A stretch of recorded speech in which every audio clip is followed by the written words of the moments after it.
Mark Meirowitz joins me from New York. He's a professor at State University of New York, Maritime College. Thank you very much, Professor, for joining us here on TRT World. You were listening to our correspondent, John Brain, who basically outlined the challenges a potential Biden second term is facing at the moment. I wonder, what is your navigation through his announcement? Well, I wouldn't agree with the idea that this is so controversial. Yes, the polls show that 70% of Democrats are not happy about it, but who's the alternative? And who's Biden going to be up against? I mean, Biden could really win this. The Republican Party is tremendously divided. Yes, you have DeSantis, you have Pence, you have Nikki Haley, but you've got Trump out there. And even if DeSantis gets the nomination, Trump may still run as the third party. So he'll divide the Republican Party, and Biden's got a good shot at winning.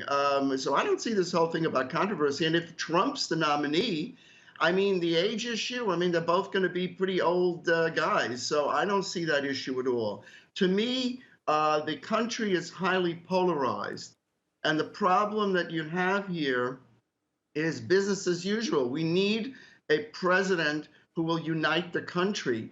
And I don't think that Biden's statement in his video, which I reviewed, where he talks about MAGA extremists, is a good way to unite the country. But he's trying to anticipate that Trump is going to be the nominee. So we need to avoid the polarization and find a leader who will unite us.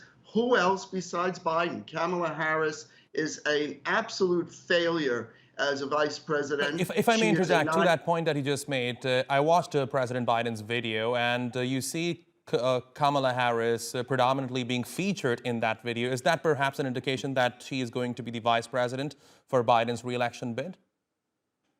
Yeah, so what? I mean, the key is the president. I mean, in our system, they always say in political science that the vice president's job is to do nothing. What does that mean? They're there just as a successor and to preside over the Senate if there's a tie.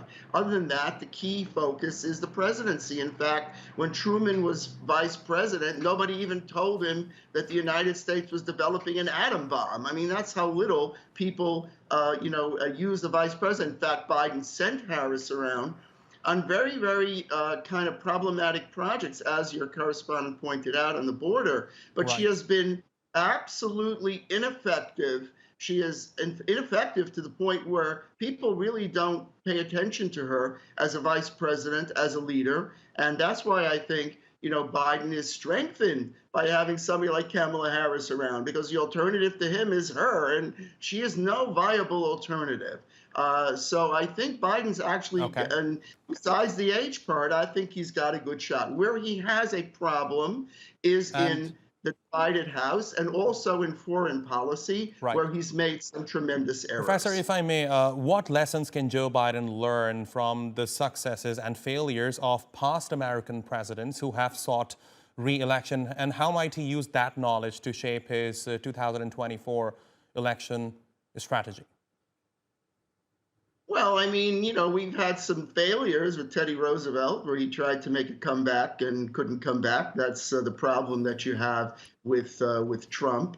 You have Biden's problem seeking re-election, where in the past some presidents seeking re-election have not been popular. But this point, where we are right now, is what's the choice? What's the choice going to be for the American people besides Biden? Biden really has a lock on the nomination. The question really is, what is the alternative? What is the alternative on the Democratic side? As far as the Republican side, who is it going to be? Is it going to be Trump? Is it going to be DeSantis? So that's going to be very, very significant. And Americans might conclude, like they did in 2020, that they're better off with a Biden Democrat than having a Trump in office again.